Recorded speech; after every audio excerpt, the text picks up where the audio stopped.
Welcome back, part 2 of Doco's Chili Restaurant working with the Hangover. So anyway, unless, like I said, I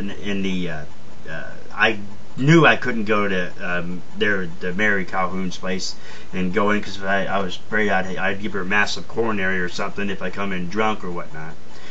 So Dennis had decided that we was going to get a hotel room.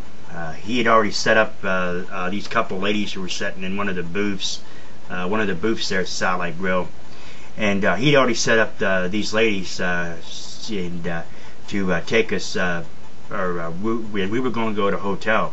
So, hey man, you see the two bras over there? I said, yeah man. He said, oh man, he said they're gonna take us to a hotel room and we're gonna get laid. I said, oh yeah? He said, yeah. Like, all right, cool. Well, of course, I'm already 2.5 sheets to the wind, folks. I mean, I'm about out of there. But anyway, nonetheless, the ladies ended up falling through. I'm not quite sure exactly what happened, but that ended up falling through. They got up and left. I think it was because Dennis and I kind of ended up putting our heads down, kind of passed out at the bar for a couple minutes. Well, the barmaid ended up waking us up there and ended up telling us, it was last call, it was time to leave. And Dennis says to me, he's like, man, don't know. Well, she called a couple hotels or whatever in the area, and they were all booked. They had no vacancies. So Dennis and I, we ended up. Last thing I remember is staggering out of the Satellite Grill. I woke up about I'd say it was about maybe 4 o'clock in the morning there, and I was freezing cold. I was laying on a box springs, okay? Box springs on like an overhang of somebody's barn or somebody's garage, if you will. And Dennis was nowhere to be found. He was gone. The only thing that was down there was his 12-pack of natural light that he had taken home. Now, Dennis, mind you, we couldn't go to his mom's place because his mom would freak out as well, mind you. So we ended up at this place, like I said, a little overhang of somebody's barn or somebody's garage, if you will. Well, anyway, nonetheless, I woke up, like I said, about 4 o'clock in the morning. Dennis's 12-pack was there, but Dennis was gone. So I got up and I staggered out. I had to go. I had to find some place to, had to find out where I was to kind of find a place to kind of crash or whatever, someplace warm because, it was a little bit brisk that night.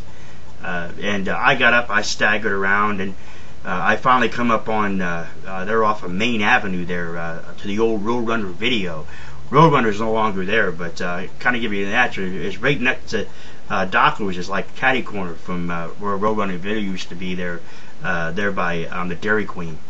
Anyway, nonetheless, I got up and I needed something to drink. My mouth was dry. I was feeling, I was kind of gurgling, and kind of had belches of beer. You know how that could be. Some people who's drank before anyway. Nonetheless, Dennis ended up, I guess wherever we were, it was someplace close to the Satellite area and all that. But anyway, I got a Dr. Pepper, a bottle of Dr. Pepper. I put a buck in and got a bottle of Dr. Pepper, and immediately, as soon as I took a drink, it felt good going down, but it came back up. So I ended up going down there off of Tremont, and then taking Tremont down to Erie. And I went down to Erie, and I'm going down there past the old Campbell Oil building there by familiar by the underpass there on Erie Street. Anyway, nonetheless, a cop comes by. He tells me, he says, "You all right, buddy?" I said, "Yeah, I'm okay." I said, "Just got off work. I'm heading home." Like, all right. Well, he goes over the underpass, and as soon as he does, I end up chucking all over the place. Well, I went down to Edwin, of course, but I didn't go up to Mary Calhoun's place. I went to my Aunt Patty's place. I lived down at 116 Edwin, I believe it was, just a couple houses down from Mary. And I went up there, knocked on the door, and my cousin Sean's like, "What? Who is it?" "Sean, it's me. Let me in. I'm drunk." So he opens up the door. He starts laughing, and I run to the bathroom, and I start praying to the porcelain god. And I ended up missing. I was supposed to be in there at work at 7 o'clock in the morning. Sean was supposed to be in the work there at 6, and Sean went to Doco's then. We never got in there. So I called up once I realized it was about 8:15, and Mark answers the phone. He says, fucking goof, what are you doing? You're supposed to be in here about almost an hour ago.